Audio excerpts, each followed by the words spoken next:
Well, hello everyone. Welcome to Rise and Write with Grace and James. I'm Grace. I'm James. And this is a place for creators, collaborators, and fun company for the journey.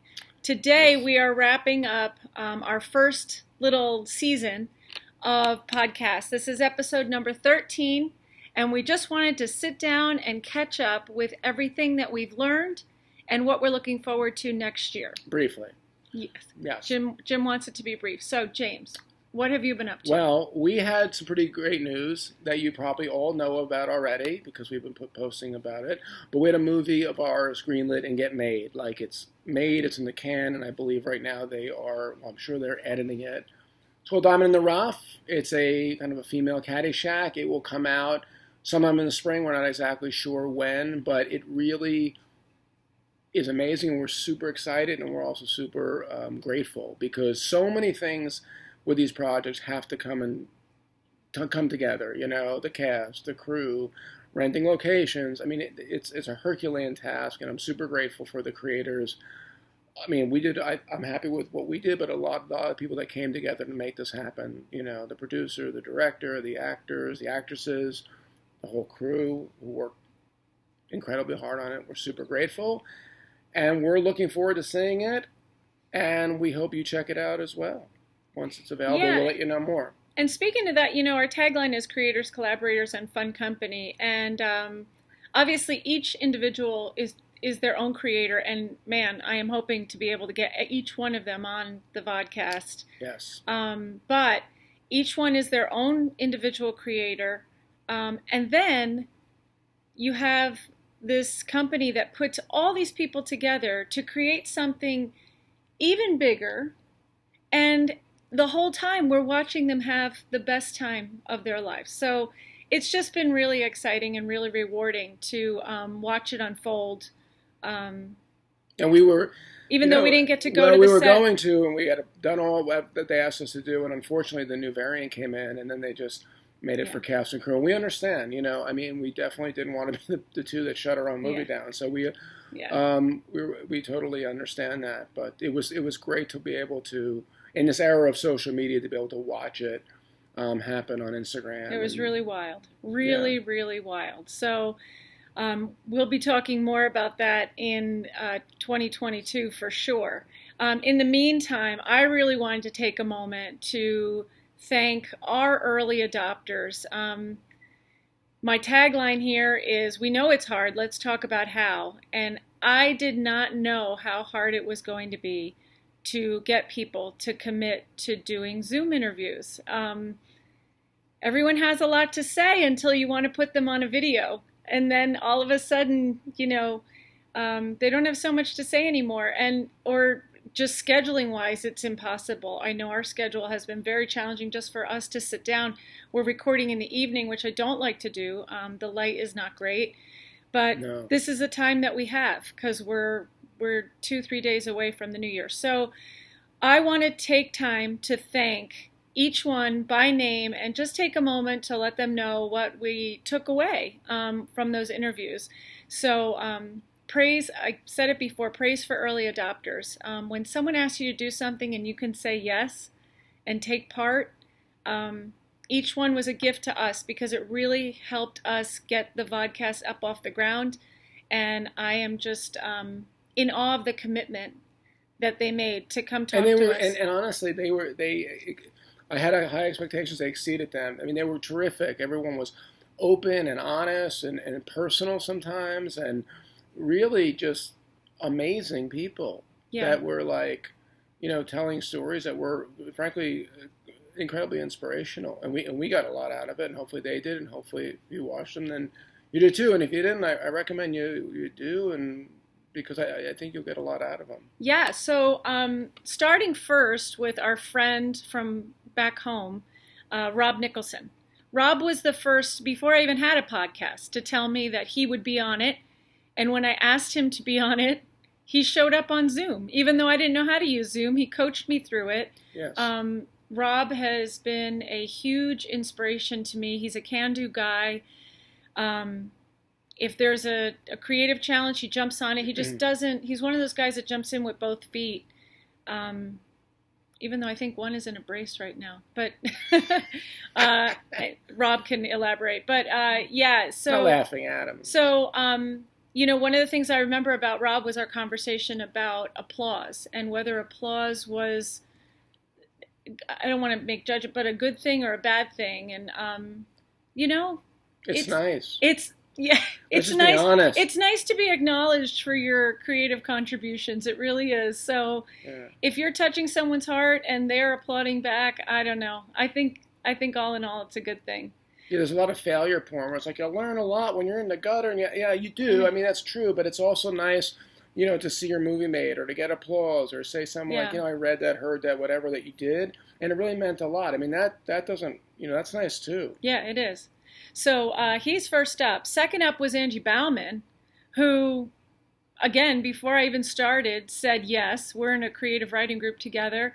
Angie's a pastor out of Illinois, and she jumped in with both feet to talk about she went right into the deep end with her trauma story and talked about how it's launched her ministry, really, about staying the course in the face of difficult things. And she told a story about being told that as a pastor that someone said she was going to hell for reading from the Bible or something. And there's critics everywhere. There's a critic everywhere. And sometimes you're the worst one. Yeah.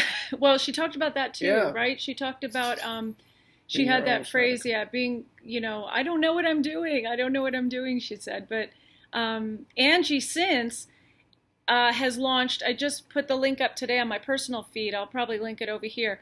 Angie since has done a 12-part podcast series on the heart longings of Enneagram types. And I was lucky to be part of that with Susie Flory, who I hope to have on in 2022. She's a New York Times bestseller and has a movie coming out in March.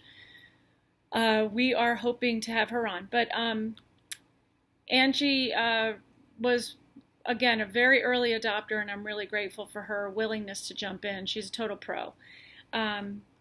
Next up was Megan Faulkner out of Ocean Grove, New Jersey, who led Ocean Grove's youth ministry through the COVID shutdown. And in a season of no, had to find ways to say yes, because she did not want to leave her youth without direction. So Megan, I don't know if you recall, Megan talked about moving around, how she had a writer's block, and she moved around from place to place, and how that really helped her unstick herself. And I thought that was really interesting, and I've held on to that. When I get kind of stuck, I have started now to change my location and even just the apartment to see if it helps jar something. And her call was, I remember, being inspiring because we're back. We're dealing with COVID again. I mean, it seems like it's not going away, but she has such a can-do attitude about it. Like, yeah, it's bad. It sucks. It doesn't seem like it's ever going to end. And she was able to make me feel like, or at least what I took away from it, that, you just have to find a way. And it may not be what you want. It may be different. It may look, it may not have been exactly how you planned it, but, you're not just going to do nothing. So she helped me, and I probably should revisit that one because it seems like I thought we were in the ninth inning of this thing, and it seems like we're back in the second or maybe the first. Extra innings. Or maybe like we're still in batting practice. I don't know. Nobody seems to know, but anyway. Yeah. So Megan, thank you for jumping in. Also a good friend who jumped in. She's a seasoned podcaster and was willing to jump in and help us learn how to do this. Jen Kittredge was up next. She's my neighbor girl from home who's gone on. She lives in Florida and is running women's circles in Florida to help women reclaim their wild, which is super exciting and was a really fun conversation. Jen is a little irreverent and not one to hold back an opinion, and it was really, really fun reconnecting with her. Two girls who used to play Barbies in the Basement got to play podcast now as adults. It's like a horror film, like Barbies in the Basement. Barbies in the Basement. So, yeah, so that was... Barbies. I got a lot out of that. Jen's super honest and, like I said, very candid. And it's really refreshing these days to talk to a woman who's not afraid to hold back her opinion. So Jen has since gone on. She's run several circles and is moving on. She had an article published in a magazine. So she's on her way too, and we look forward to following her in 2022. After her was Lori Young, and again, you might notice there's a trend. It's all women except for Rob Nicholson. We have a couple men. We're hoping. No, we do. The ladies tend to step up a lot quicker than the men. So there's a couple men we have. Prove me wrong, guys. Prove me wrong. Honestly, I'd love to talk to you. Lori Young was up next. She told us her crazy March 11th or 12th story.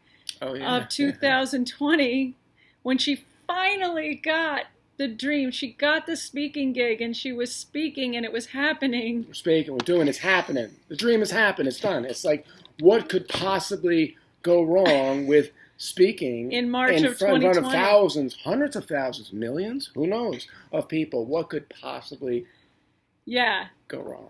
That went wrong. The text started flying, the room started clearing, and Lori... Literally while she's doing her speech, people are texting while she's giving her speech about COVID, and I'm sure she was incredibly like, what the hell is going on? And people are like leaving, but she found a way.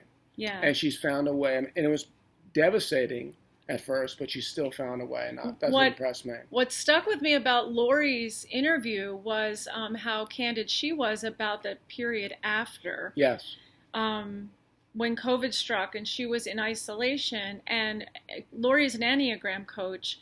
She knew herself well enough to know how the isolation was going to affect her, and she really was able to put things in place that would keep her from self-isolating further than we had to physically isolate. So Lori's conversation was really deep, and I think that was one of the ones that first went really long, and we were like, we just didn't want it to end because she had a lot to say and is a great teacher and very engaging.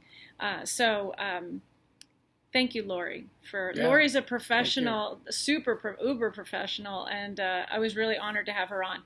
Next up was Deanna Day Young out of Indiana, who's works in a law office but runs a charity for kids with cancer and in children's hospitals. And the fun thing about Deanna is she is just very committed to having fun with everything, even in tough times. And she was able to turn her sister's cancer journey. Unfortunately, her sister passed away. She was able to turn that into a legacy of these bucket buddies and sending these buckets of kids' activities and playthings to children's hospitals. She was able to turn it around in time that her sister was able to witness it before she died. And that is super sweet. I mean... And her energy was infectious. I mean, she was one of the most positive. Deanna is. I mean, I learned from that. I mean, I'm not always positive, frankly, and I can be grouchy and cranky. And she was just like, she had the same year we all did. I mean, she had COVID. She had a loss. She had the same. I don't know if she had COVID. I'm sorry. She dealt with COVID like the rest of us. And yet she had an attitude that was incredibly positive and very energetic. And I got a lot out of that because I'm like, I wouldn't mind that. And to take a tragedy and to turn it into something so amazing that helps people is it's a choice, and it's not an easy one. I know personally, it's not always easy. Yeah. But that was she was fantastic. Yeah, Deanna. It was a lot of fun. She has a lot of energy. Again, she should put that bottle it up, put it in a pill, and become a billionaire. We could have talked for quite a while. Yeah.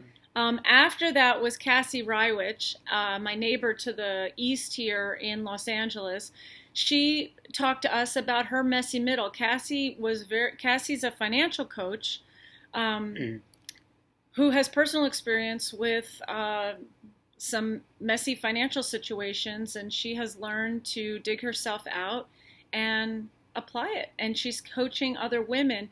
Cassie talked to us about Couple of things. First of all, Cassie recently, just last year, changed her platform, and that's what we started talking about, was this pivot. She was focused on single moms, and now she's focusing more toward finances. Mm-hmm. Making friends with your finances, I think, is one of her taglines. But what we also talked with Cassie about, Cassie has 3 kids under the age of, I don't know, like they're in single digits. Yeah, she has 3 kids in single digits. Mm. And Cassie gets time in little slices, and she does what she can in little slices of time and moves on. She doesn't get the hour-long, 2-hour-long, 3-hour-long windows that most, I mean, I know as a creator, you know, you long for that kind of time when you can just kind of go.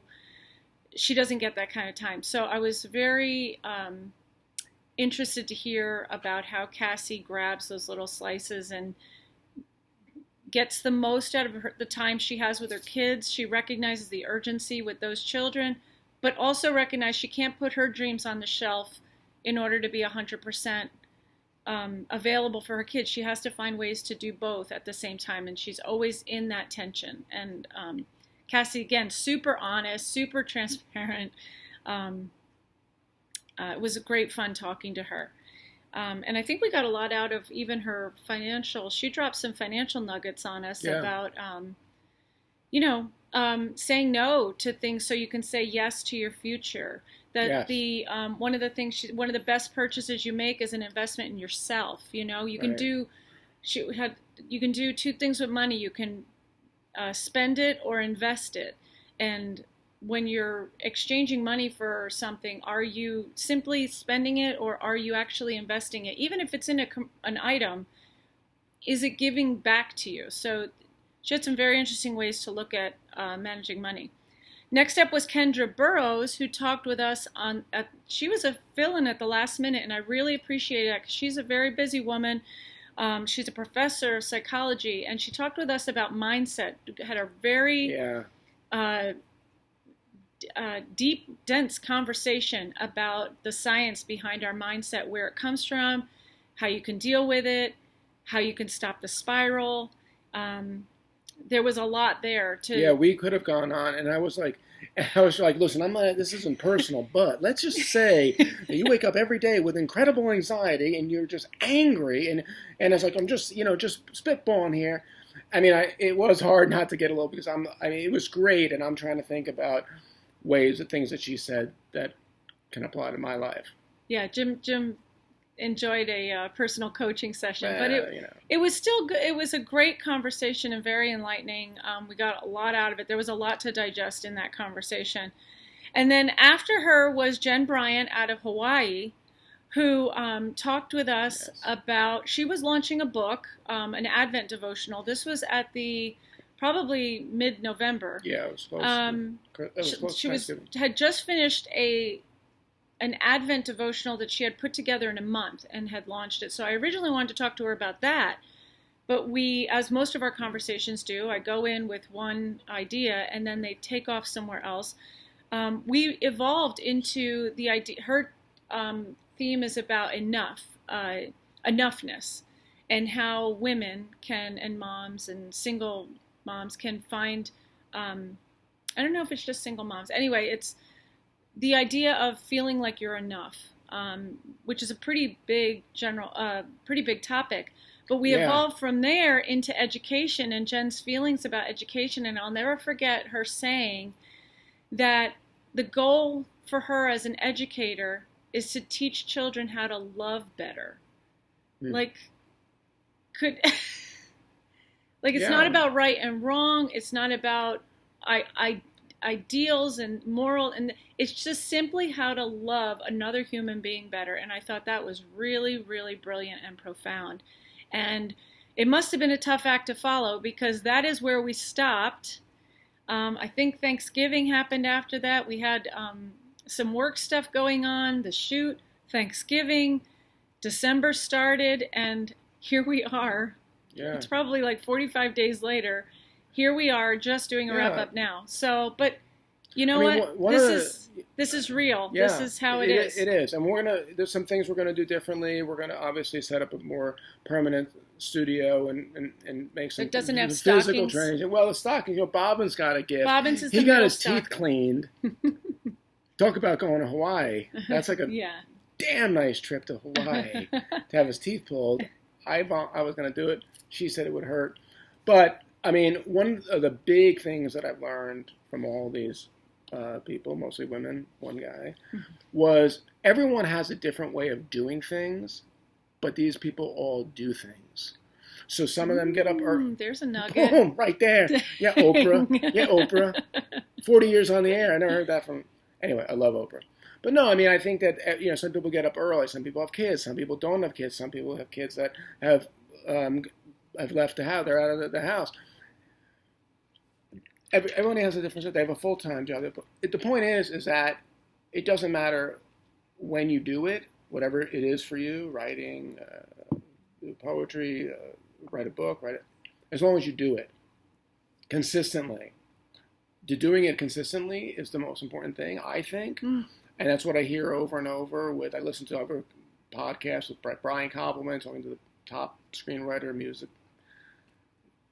musicians in the world, and it just, they do it all the time. Like Jerry Seinfeld writes a joke. I don't know if he still does. I think he still does. He writes one joke every single day. Now, are they good? No. Most of them, he would probably say most of them aren't. But that's not the point. He writes every single day. And whether he writes in the evening or in the morning, who cares? The point is to do it every day. And that's what I need to work on. That's something that I write hard. I work hard, but I could do better at doing this, making sure I do something meaningful creatively every day, and no excuses, no day off, no. On Christmas Day you can get up and do 15 minutes on Christmas morning. You don't have to take the whole day off. So that's one thing I get out of it. We've had a lot of rain here in the morning, and it's not such a rush to get out of bed sometimes. I've been reading in the morning. I set my timer on my phone for 15 minutes, and not reading books, but reading my own work back and making notes. And it's been an interesting way to start the day. I've read 2 of our scripts in that time, and it's interesting. It's a fun time to read. So if you have work that you want to work over, set your timer maybe for 15 short minutes in the morning, and just in that fuzzy headspace, if you're a slow waker-upper, read over your own work. It can be really interesting, and the ideas flow very freely in the morning. And I want to mention, I told Grace before the call, I had a big announcement to make, and she was like, well, what is it? Who is she? Relax. I'm going to do stand-up this year. I've been talking about doing stand-up for ever and ever and ever and ever. I want to do stand-up, and people are like, after a while, if you keep saying you're going to do something, you don't do it. People are like, shut up, he's full of shit. But I'm going to do it, and I'm going to do it in the first quarter. I'm not going to wait till the summer, and then, COVID the only thing, in all seriousness, the only excuse would be, but there's like a class that we can take where you, 20 people, and then part of the class is you perform in front of the class. And we have some good jokes, a little risque. But the point is I have some stuff that I want to do, and as long as we're able to, I think we'll be able to do the class and be able to perform and stuff. I just want to do it. I just want to get up on stage and tell jokes, and if it's a disaster, then I'll feel really depressed and not like myself, and will not feel like I'm enough. But I really am committed to. All right. To doing that. So that's Jim's first quarter goal. That's a big, not a general everyday goal. That's like a big wild goal. No, the wild. What do they call them? Big, hairy, audacious goal? Yeah. Right. That would be seeing Rafa in the finals of the French. Okay. That would be. Anyway, let's not get into tennis, or we'll be here all day. Oh, man. I don't know if I have one thing like that I want to do in the first quarter. Let me think real quick. Maybe be nicer to me. Yeah, that would be like, just why not try something new in 22? Yeah. Oh, there's a tagline. Try something new in 22. 2022. Yeah. I think for the first quarter, I'd like to get the podcast going. I would like to have 13 more weeks of this podcast with maybe like a real backdrop. That would be fun. like a real Right. studio setup and maybe a real microphone. I don't mind our backdrop. I just think there's some other things that we need to work on. Yeah. I kind of like the surfboards and the Well, the stockings have stockings. to go. But, we need to, Anywhere. we need an upgrade, as they say. So we're going to work on that. So that's my fun goal for the first quarter. I have other goals. We would love to hear, if you're watching, we would love to hear from you about what let's say what your first quarter goal is. This would be by March 31st. Like just one wild thing. Or something. It could be like, I want to be a billionaire. It could be... No, something you can control. No, those wild goals aren't fun. You're going to run a 5K. It doesn't have to be anything crazy. But I'll tell you, those goals, like a 5K, and they like add up. They're weird, People always think about goals like, we're really lucky that we got a film made, but it's like 1,000 little things that we did. And so sometimes it's just like, doing little things every day, like, they start to money. It's like compounding interest. They just start to really compound. Another nugget. Oh another nugget. That's going in the show notes. So we would love to hear from you about what your by March 31st. What maybe one thing that you want to get done. Let's keep each other accountable. Join us in we have a private Facebook group. There are some gateway questions. There's about 20 people in there now. I'm super excited. From all over the country. Some are friends from back home. Some are people I know through, through some of my work that I do online. We would really love to have you join us there. What I do with each week's interview is I break it down into questions. I haven't had so many questions lately because we haven't had a lot of interviews. But we have an idea for a series of which we'll talk about. We'll line something up, but we have some ideas, and that's we'll see. Big goal. That's a big goal. That would be great. I just can't, it's like I don't want to say. Okay, I want to call that my second quarter goal for I think June. We can make that happen. I have a 13-week series I want to do with a very specific group of fabulous people. So we'll see if I can pull that off. In the meantime, we're going to keep writing. We're going to keep working. We're going to keep chipping away. We're going to keep enjoying another big thing that we realized this year. Jim and I have been writing together for a long time. We get, as screenwriters, of course, a lot of rejection. It's just natural. It's not personal. It never feels personal either. That's the fun part. It doesn't feel like, oh my God, that feels like someone just stuck me in the stomach with a pitchfork. But it just was like, oh, it's business, yeah. When the stars align and the things go right, it's really nice just to, I'm going to use a phrase, ride the wave. It's a nice wave to ride. It really, really is. And people say, that won't bring you happiness. Bullshit. It does. It did bring, it made us feel good. I'm half kidding, but, it is nice to see, your work come to fruition. I'm not going to say like, well, it was disappointing. No, it wasn't actually. I'm sure we'll have disappointments down the road, but that wasn't one of them.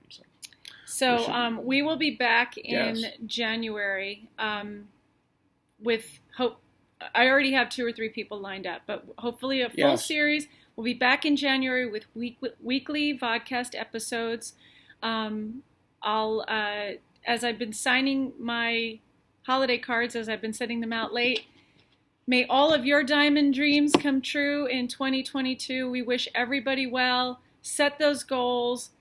Carve out your time, whatever time, morning or night. Get it done a little bit every day. And until then, until we see you again, set those alarms for whatever time you feel most creative and productive, and then go rise and write. Happy New Year. Happy New Year. We'll see you in 2022. Yes, hopefully. What a downer. I'm just saying. Seems like kind of an apocalyptic times. Anyway, have a nice night. Happy New Year.